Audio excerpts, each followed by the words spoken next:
Have you ever looked at your dog curled up on the couch, or your cat purring on your lap, and wondered, how did this even start? Have humans always kept pets? It's a fascinating question, and the answer takes us tens of thousands of years back in time. Let's dig into the incredible history of our animal companions. It all began not with a desire for a cuddly friend, but with a partnership for survival. Our story with animals likely started with the wolf. Sometime between 15,000 and 40,000 years ago, during the Ice Age, some wolves began to hang around human camps. Why? Well, humans were messy eaters, leaving behind scraps of food. For a less dominant wolf, scavenging from humans was a safer bet than competing with its own pack.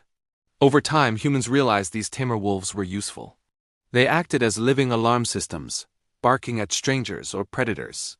They also helped with hunting, tracking prey, and cornering large animals. This wasn't a one-sided deal.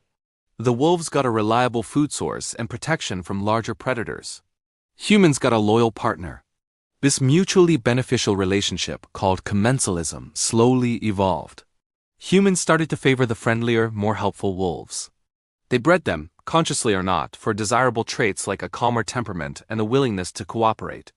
Generation by generation, this selective breeding transformed the wild wolf into the earliest domestic dog.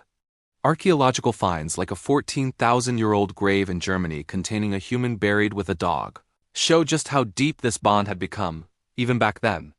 Now, what about our other favorite furry friends, cats? Their story is a bit different and more recent. Cats pretty much domesticated themselves. Around 10,000 years ago, humans in the Fertile Crescent started farming.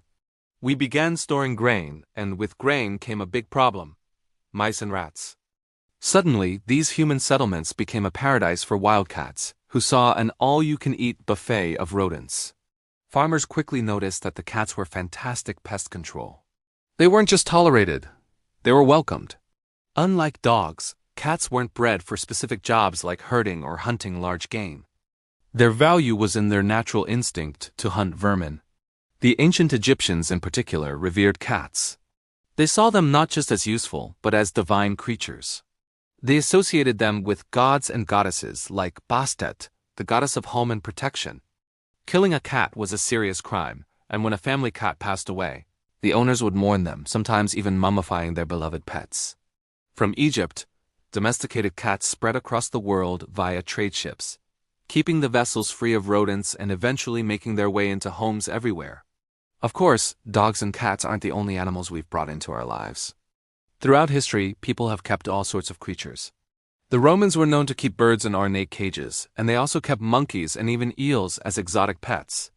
In ancient China, the selective breeding of carp led to the beautiful goldfish we know today, kept in ponds and bowls as living art. The point is, once our basic survival needs were met, our relationship with animals began to change from pure utility to something more. It became about companionship, beauty, and the simple joy of having another living being in our home. Today, the reasons we keep pets are more about emotion than survival. They offer us unconditional love, reduce stress, and combat loneliness. That purr, that wagging tail, that happy chirp, it's a connection that transcends language. From the ancient wolf sharing a campfire with our ancestors to the cat snoozing on your keyboard right now, the story of pets is really the story of a unique and enduring bond between humans and the animal kingdom. Thanks for joining me on this journey through time.